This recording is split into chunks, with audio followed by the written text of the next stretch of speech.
Lonjakan kasus COVID-19 di Cina saat ini sangat mengkhawatirkan guys. Bahkan kasus kematiannya diprediksi bakal sampai 1 juta di 2023 kalau penyebarannya masih separah ini.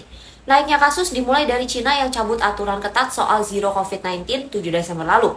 Warga sih banyak yang lega sama pencabutan aturan ini karena emang aturannya nggak masuk akal dan bikin mereka menderita karena harus masuk tempat karantina secara paksa. Tapi dari pencabutan kebijakan, ternyata Cina nggak siap dan malah munculin gelombang COVID yang jauh lebih besar dari sebelum-sebelumnya. Virus COVID yang menyebar ini varian Omicron dan penularannya jauh lebih cepat dari sebelumnya. Menurut para ilmuwan, setiap orang yang mengalami COVID bisa menularkan virusnya sampai ke 16 orang lain. Buat alasan kenapa virus ini bisa menyebar dengan cepat, ini tuh karena dampak dari Zero COVID Policy yang awalnya emang menekan angka penularan. Tapi karena banyak yang belum terkena COVID, mereka jadi nggak punya kekebalan sama COVID-19.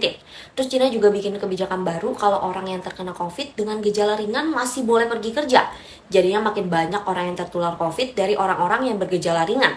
Sekarang rumah sakit di Cina kewalahan sama jumlah pasien yang terus meningkat. Bahkan stok obat-obatan di sana juga mulai berkurang karena banyak masyarakat yang panik buying. Tapi pemerintah Cina masih coba menutupi kasus kematian dan bilang kalau nggak banyak yang meninggal. Terus mereka juga mengubah kriteria pencatatan kematian jadi orang yang meninggal karena gagal pernafasan akibat infeksi COVID aja yang dihitung. Padahal saat ini dari bukti yang beredar, tempat kremasi jenazah juga lagi kewalahan karena meningkatnya jenazah COVID-19 yang harus dikremasi. Awalnya WHO memperkirakan status darurat COVID-19 global bisa dicabut tahun depan.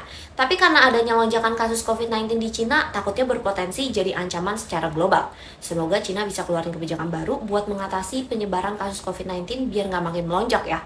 Kalau menurut kamu gimana? Komen dong.